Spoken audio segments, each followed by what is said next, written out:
शासनाच्या मालमत्ता विकणार नाही, विकासातून उत्पन्न उभारणार. पाणी पुरवठ्यासाठी 150 कोटींचे उद्दिष्ट. महापौर विनायक कोंड्याल. सोलापूर शहराच्या भविष्यातील पाणी पुरवठ्याला आर्थिक बळ देण्यासाठी महानगरपालिकेने मालमत्ता मुद्रीकरणाचा महत्त्वाकांक्षी निर्णय घेतला आहे. महापौर विनायक कोंड्याल यांनी ही माहिती दिली. महाराष्ट्र शासनाच्या 22 जुलै 2026 रोजीच्या धोरणानुसार महानगरपालिकेच्या मालकीच्या 7 जागांचा नियोजनबद्ध विकास करण्याचा प्रस्ताव 18 ऑगस्टच्या सर्वसाधारण सभेसमोर ठेवण्यात आला आहे. यातील 7 रस्ता बस डेपोची खुली जागा आणि गोल्डफिंच पेठेतील बैल गोठा मेजर शॉपिंग सेंटर या 2 जागांचा विकास प्रायोगिक तत्वावर प्राधान्याने करण्यात येणार आहे. महापौर कोंड्याल यांनी स्पष्ट केले की या मालमत्ता विकल्या जाणार नाहीत, त्यांची मालकी कायम महानगरपालिकेचीच राहणार आहे.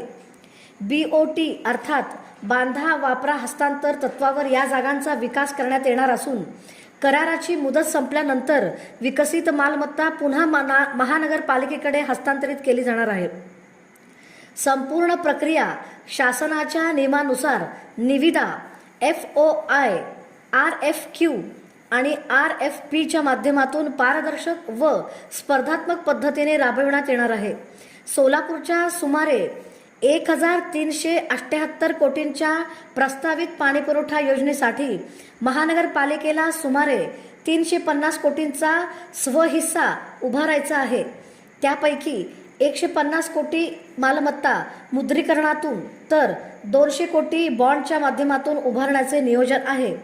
नागरिकांच्या सार्वजनिक संपत्ती विकायची नाही, तर तिचा योग्य आणि नियोजनबद्धच विकास करून शहराच्या भविष्यासाठी शाश्वत उत्पन्न निर्माण करायचे हा या उपक्रमाचा मुख्य उद्देश असल्याचे महापौर विनायक कोंड्याल यांनी सांगितले. महाराष्ट्रातील वाढती नागरिक लोकसंख्या लक्षात घेता नागरिकांना पाणी पुरवठा, मलनिःसरण, आरोग्य व शिक्षण, नागरिक रस्ते व वाहतूक व्यवस्था तसेच इतर मूलभूत सुविधा उपलब्ध करून देण्यासाठी स्थानिक स्वराज्य संस्थांची महत्त्वाची जबाबदारी आहे.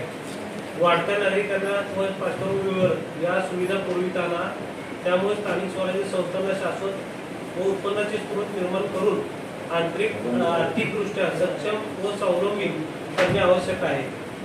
याच पार्श्वभूमीवर महाराष्ट्र शासनाच्या नगर विकास विभागाने दिनांक 22 जुलै 2026 रोजी महानगरपालिका, नगर परिषद, नगरपंचायती यांच्या मालकीचे व मालमत्तांच्या मुद्रीकरणाबाबत शासन निर्णय घेतला आहे. या शासन निर्णयाच्या अनुषंगाने महानगरपालिकांच्या मालकी व विविध मालमत्तांचा नियोजनबद्ध विकास करून त्यातून उत्पन्नाचे शाश्वत स्रोत निर्माण करण्याची पद्धती निश्चित करण्यात आली आहे. या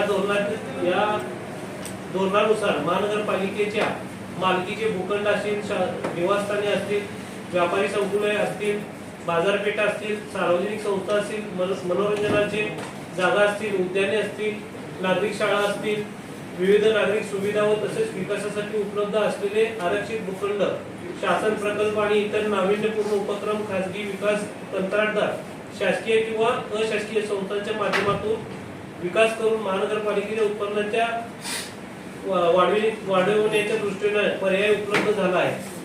या शासनाच्या निर्णयाच्या अनुषंगाने सोलापूर महानगरपालिका दिनांक 18 ऑगस्ट 2026 होणाऱ्या सर्वसाधारण सभेसमोर प्रशासनाकडून मालमत्ता मुद्रीकरण प्रस्ताव ठेवला आहे. या प्रस्तावामध्ये महानगरपालिकेच्या मालकीचे एकूण 7 ते 9 जागांचा या ठिकाणी विषय आला आहे.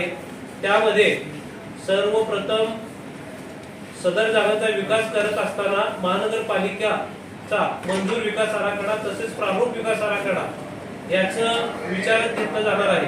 संबंधित भूखंडांचा अंतिम विकास हा लागू असलेल्या मंजूर विकास आराखड्यातील तरतुदी व आरक्षणे नियोजनबद्ध अनुषंगानेच करण्यात येणार आहे. त्यात कुठलीही बदल होणार नाही. त्या 9 जागांपैकी पहिले 2 जागा म्हणजे सदर बाजार, उत्तर सदर बाजार, सिटी सर्वे नंबर 707107/1 7 रस्ता बस डेपो ही खुली जागा असेल. दुसरी म्हणजे Goldfinch Peth, city survey number 8553 Bailgotha major shopping centre या जागेचा विकास प्रायोगिक तत्वावर प्राधान्याने करण्यात येणार आहे. सदर दोन्ही जागेचा मालकी ही महानगरपालिकेचीच राहणार आहे. त्यात कुठलीही बदल होणार नाही. सदर मालमत्ता ही विक्री करण्यात येणार नाही. फक्त BOT वर आपण या ठिकाणी विकसित करणार.